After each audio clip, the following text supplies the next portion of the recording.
Well, we're going to go ahead and get started. Welcome everybody to Conversant's first inaugural Connection Diary.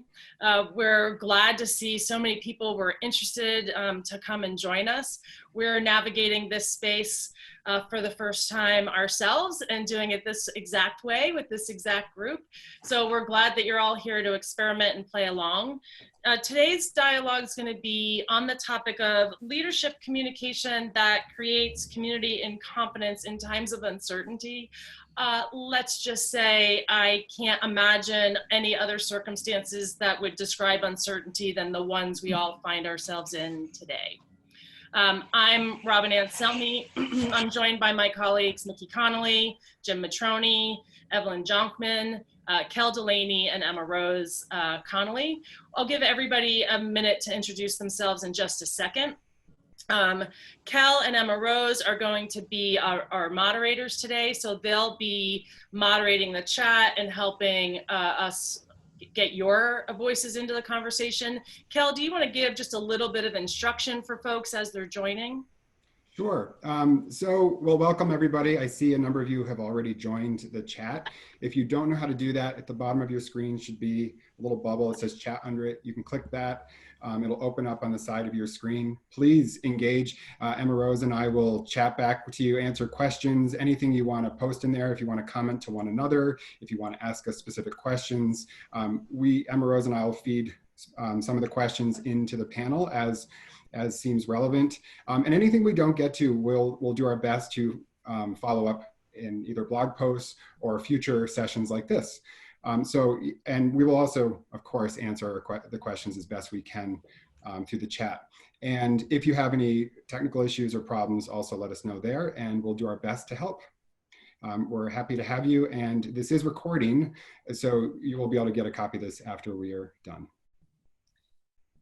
One thing that would be fun for all of you to do just to see if you've got the chat working, if you would type in where you're calling us from today so we can just see where everybody's located. So if you'd go ahead and do that. And while everyone's doing that, Mickey, will you just start with introductions and just say a little bit about where, for those of you, for those that are joining us, where are you calling in from? And we'll just go around the horn, all of us do that, and then we'll get started. Well, I'm Mickey Connolly. Imagine I know many of you, and those who I don't, then we know that we care about similar things or we wouldn't be on this call together. So welcome. And I'm here with Robin Anselmi, who's already spoken, who's the president of Global Consulting for Conversant. Then we've got old owner dudes, Jim Matroni and me. It's on my business card, yeah. That's right. It should be. And Evelyn Jonkman, who's our colleague who spends her time split between Europe and Australia and is in the Netherlands today. So Jim, you want to say anything in opening, and then Evelyn? The only thing I want to say in opening is what's so exciting about these times, we talk about times of change or challenge, it also opens up for us a time of learning and a whole new way of connecting and being valuable in a new space. I think this is a time when our brains are just going to be opened up to possibilities that we couldn't imagine before. So that's part of what we're here for today, is explore that. And I just want to echo what Jim's been saying. I'm noticing when I'm talking to clients all over the place that part of it is the fear or the discombobulation of being in this space, but also, you know, what does this teach us for moving forward and how we do this in the future? So there's plenty of possibility coming up as well. Well, I think the question we want to open with, and just to sort of frame the dialogue for today, this really is going to be a dialogue and a conversation amongst the four of us. And again, we'll take your questions as they come in about what are we seeing is critical about leadership and leadership communication right now.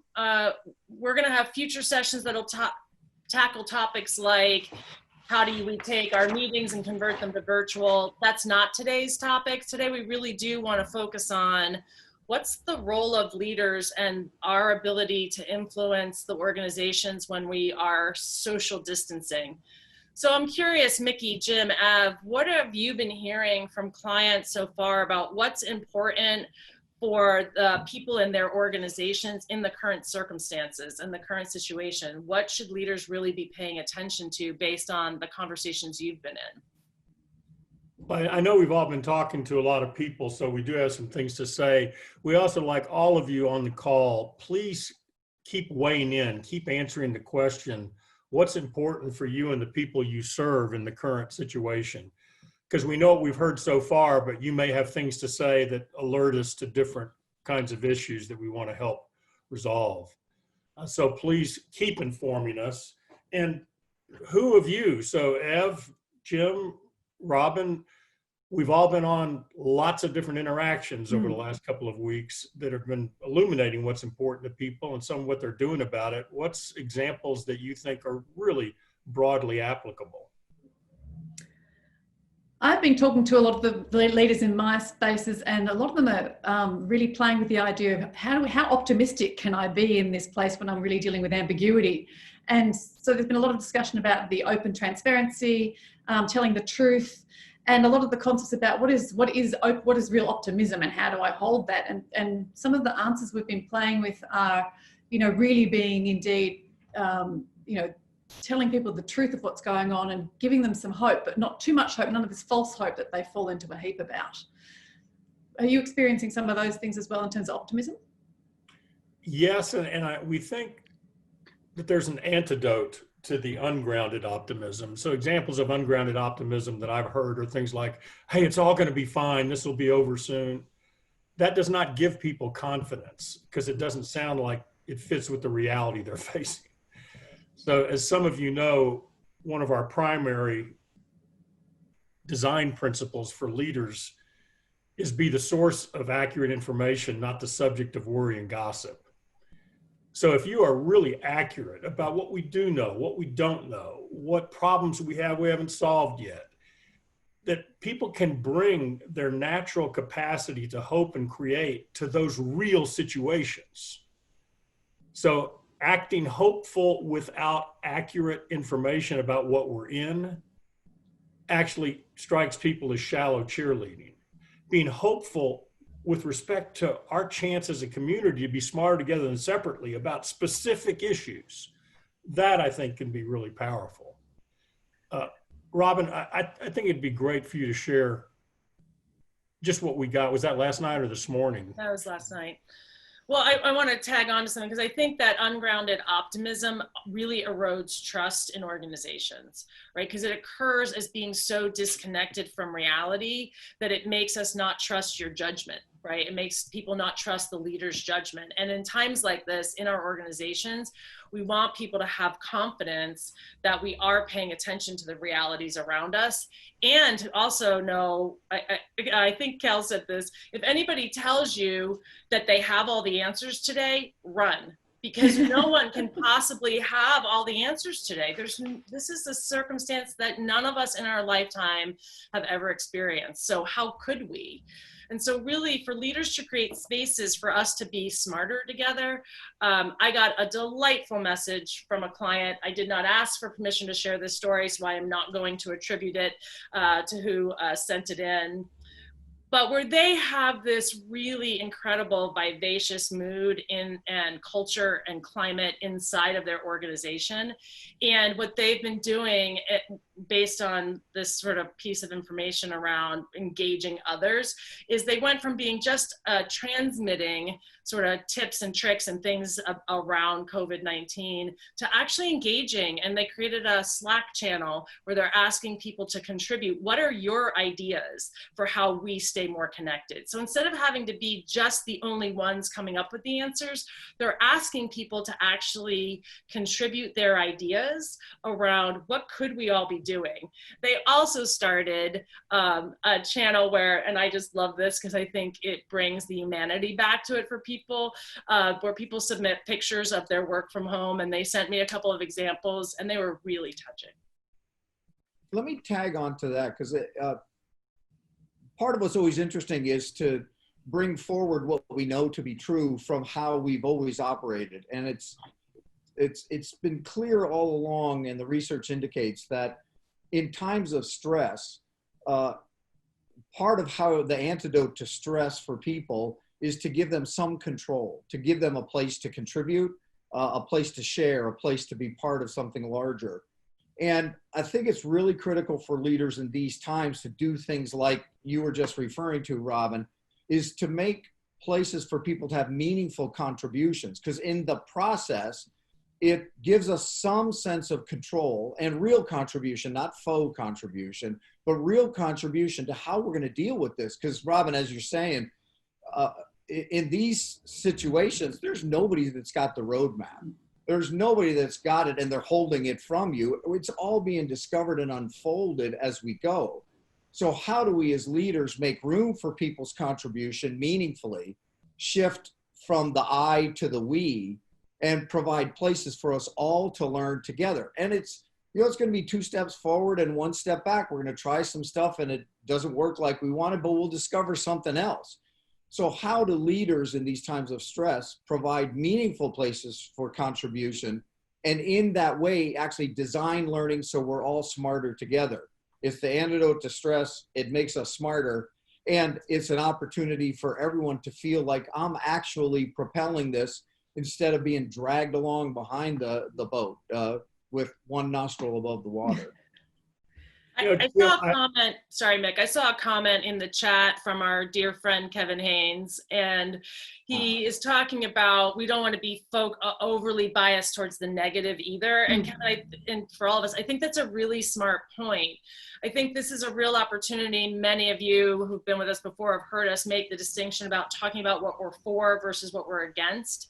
And I think this is an opportunity to really stand in what are we for in these moments. So to recognize the facts and then stand in what is it that we are trying to create together. And so I know we have sort of taken within the vitality imperative, the approach of looking at how do we create community contribution and choice.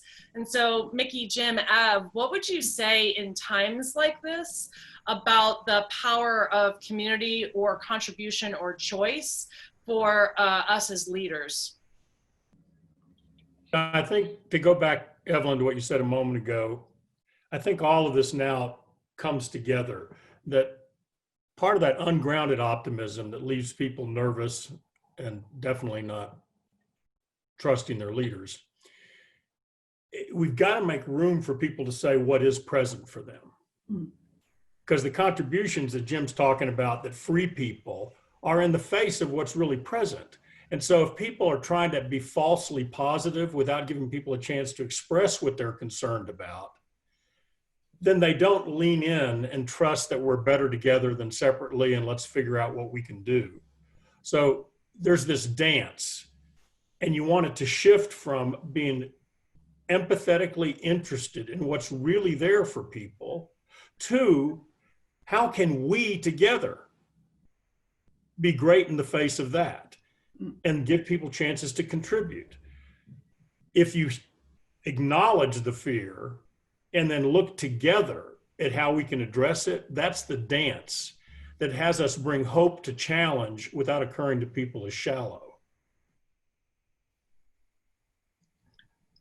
Well, I think that's something about really, Mickey, what I heard here in that too, is the creating of community and contribution, right, for folks, right? Like, what is it that we're in together, and how do we all have a space to contribute and make a difference? And I think that tips in with what Jim was saying earlier. I really like the idea of creating spaces for people to be able to contribute. But part of also creating the space is actually acknowledging and seeing how people are uniquely contributing. Because we know that when people feel legitimate and heard and listened to and seen, that they are more able to and more likely to contribute more and actually be courageous about it. And what we're looking for in these times is people being courageous about what they're seeing and noticing, because we're not always in the same space. So what you're seeing in your space may be really contributing to what we need to be seeing together. Yeah. Yeah, to add to that is that part of what I think leaders do in these times is remind us of what is still important about what we're here to accomplish. You know, some things have shifted and priorities have shifted, I'm sure, for everybody, but what's still important? What do we know we're still constituted and very often paid to move forward? And to remind us as leaders, what really are we here for? That that important contributions can be made. Because I think there's this swirl right now for a lot of my clients about what's still important. And one of the, we just asked 2 orienting questions, which is what purpose is still important and relevant?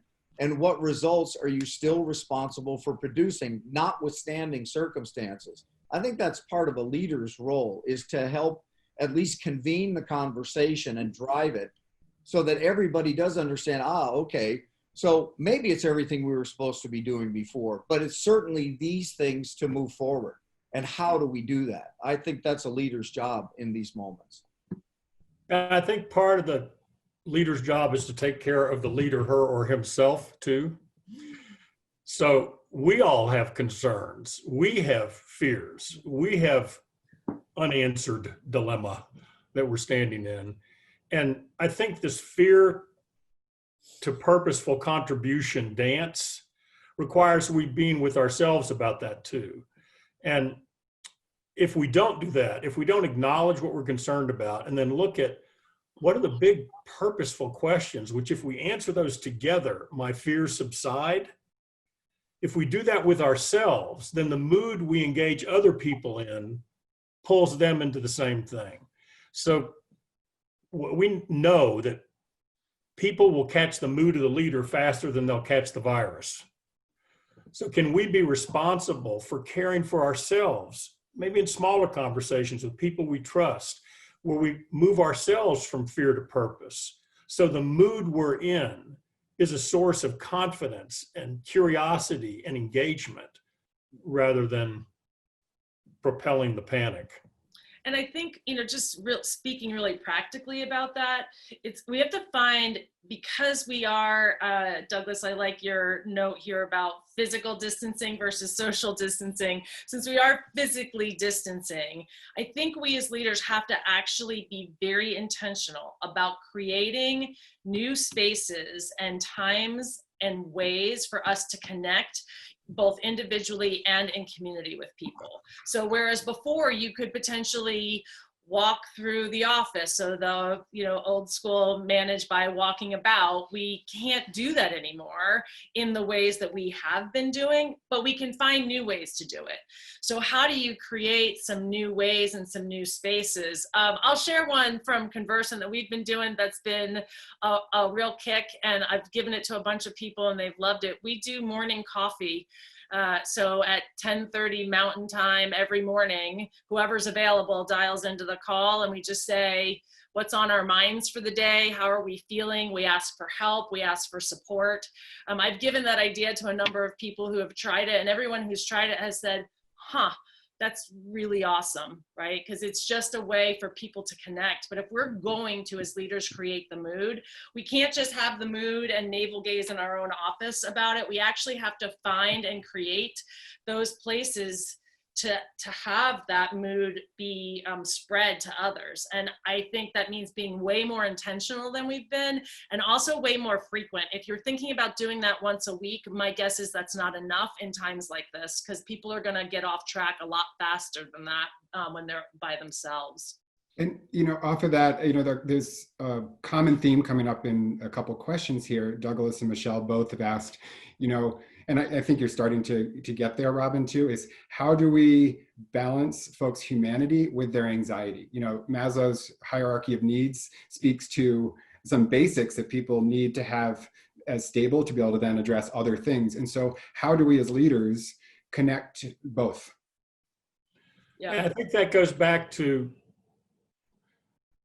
our empathetic curiosity about what is present for people. So people are going to have different things. And there are some people that are worried about paying their bills. They're worried about the health of their children. They're worried about real extraordinarily basic things that have to do with their sense of safety and survival. Other people have other things that are on their mind. It's up to us to be an unbiased and curious support for people to express what they're concerned about that they don't have the answers to. No, we don't know that any one of us is going to have the answer to some of those big dilemmas. We have a client that has got an issue because they're associated with a whole lot of schools in this country. And those schools are now shut. And a lot of the disadvantaged children, that was their way of getting a meal, was going to school. And so the big question is, how are we going to address that? And we're convening lots of different people with different ideas and resources to address it. And we're finding already we're smarter together than we are separately. So it can be as basic as that. I just ask that we keep being really interested in what is present for people. And if it's those, then we just have to look at which we is going to be smarter than me, which group can come together and move this forward in some form or fashion. Can we have the faith? In fact, I think Jim was talking about purpose earlier. One of the things that in this situation that we keep refining for ourselves in Conversant, we keep having the purpose of our practice to be something that's staying present for us. And the purpose of Conversant that we say to ourselves is we stand with you to design and build human connection that unleashes our collective brilliance, which means no single leader is supposed to be God in the matter. So we need to find out what these basic fear-rich problems are and convene different groups to be smarter together than they are separately.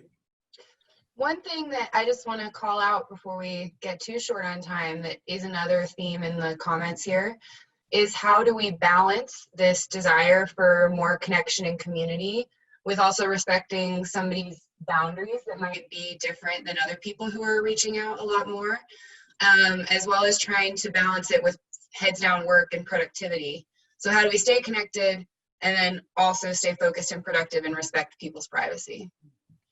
You know, another one of the distinctions that we spent a lot of time on, and Jim touched on it earlier, is the notion of choice. So we think that these opportunities to convene, unless there's something mission critical about your organization, should be optional. You know, people have the opportunity to connect, not the mandatory obligation to connect. And we think that's really important because, yes, there are some people that are caring for themselves in different ways, and being on our morning coffee call is not their idea of a good time. It doesn't make their life better. Yeah, I think there's something, I know sociologists will talk about this for 100 years, but there's been an extraordinary shift in breaking down the barrier. Michelle, you mentioned a little bit about it in the chat, breaking down these barriers between who we are at work and who we are at home. And that we may have personas that are already developed around that. And I think so much more of our humanity is showing up in this new process. I mean, you got kids walking in, you got dogs, you got whatever happening, like the worlds have suddenly collided and we haven't quite figured out whether it's smart to keep them separate anymore. So in these times, I think for leaders to be transparent, talking again about what leaders can do, can leaders be transparent about what's working for her or him? You know, what's going on for her or him in this process? And in that way, create an opening where people can actually express, this works really well for me, and this doesn't work so well for me. You know, I'd like to keep this part of it distinct and discrete and separate. So for leaders to be open and be the ones that go first, you go first in creating a space that's authentic and transparent. And in that way, create room for other people to say, you know what, for whatever reason, this is for me a boundary that I'd like to keep, at least for now. I'm open, you know, to talking about it, but at least for me, this is what works for me. And in that way, our humanity is increased in all of this. I think the explosion, that false wall between who we are at home, you know, our life and our work, I think is being just got dismantled. There was just a bomb taken to that. And I think it's going to be interesting to see the ripple effects over time. So leaders take advantage of that by being the ones that bring your humanity and transparency forward. You know, we've got a few minutes left and we have a few things we want to give you on the way out. So I want to make sure that anything else that's burning that gets said. So Evelyn, anything that's been stimulated for you that you'd like to share? Only that I really agree with what Jim was saying. I think this is a really fundamental opportunity to think about how we do work differently. I think it's been harking for a long time, and I think we can get a much more inclusive society if we start to think about some of these ideas. I've got something, and then Robin will close this, and she and Emma Rose will make sure we all know what would be good for us to know. The distinctions of community contribution and choice are central to the research in the history of our practice that ended up being in the book, The Vitality Imperative. And we found that in this time of fear and uncertainty, that the principles in there of community and contribution and choice actually they're more relevant than they've ever been. Looking at it, it seems like this was written for this moment. So any of you who are interested, please email Emma Rose. She'll give you her address in just a moment. And for the first 50 people who do it, we'll send you free e-copies of the Vitality Imperative. Those of you who already have it, obviously it doesn't apply, but any of you who would like an e-copy of the Vitality Imperative, we'll send 50 out ASAP. And we think it can be healing and helpful. And from my perspective, thanks everybody for caring enough about the things that we are similarly concerned with to come together today. Robin? Well, I love out of so much of the conversation today, we really are focused on leaders leading around human connection, right? That this is about leaders really being sensitive to the humanity of all of us. I think when we were in our offices, it was easy or easier for leaders to get away with not paying attention to all the other stuff. And in this setting, like that importance of all of us remembering the humanity of one another is so critical. So thanks everybody for joining us for today. You will get a copy of this recording will be coming out. Please feel free to send it to whomever you think might benefit. We are going to host a series of these over the course of the next 8 weeks. We're thinking that's the time we'll be physically distancing. Again, Douglas, I'm stealing that from you. So we're gonna try to keep these going. The one next week, we know has been on a lot of people's minds, which is about, my meeting got canceled, now what do I do? So we wanna help you with understanding how do you redesign in-person sessions to actually have that level of human connection that you're used to when you're sitting in a room together, but when you're now virtual. We have some thoughts and ideas. We know what we've been doing with clients that's been working and things that haven't been working that we want to have a conversation with all of you about. Emma Rose, did I miss anything that I need to say? The only other thing I would add is that we are also going to be increasing the cadence with which we want to reach out to you guys with helpful content from all of what our community is learning right now or what we're hearing from clients would be valuable to share. The best way for you to stay connected to that is to sign up for our newsletter. So I'll put that link to a newsletter sign up on our website in the chat here, and we'll also send it along in a follow-up email. You can also follow us on LinkedIn, and we'll be putting some stuff in there as well. And feel free to send me questions, send anybody on our team any of your questions or concerns, even start a conversation on one of our LinkedIn posts. We'll be monitoring all that really closely because we want to stay connected and helpful. We say all the time that is your email in the chat too, so they know how to request it is. Yes, my email's in the chat, and I will also be the one sending out the follow-up email, so feel free to reply to me with anything you need. We say always that we stand with clients to design human connection, and that is more true today than it's ever been before. So thanks everybody for joining. We look forward to hearing your questions, comments, other really smart ideas. I've seen a number of them in the chat. We'll get those published as well. I think a lot of you had great, brilliant ideas that we can all learn from. Be safe, wash your hands, keep your hands away from your face, all the things we're supposed to be doing. See you all soon. Great. Bye, everybody. Bye, everyone. Thank you.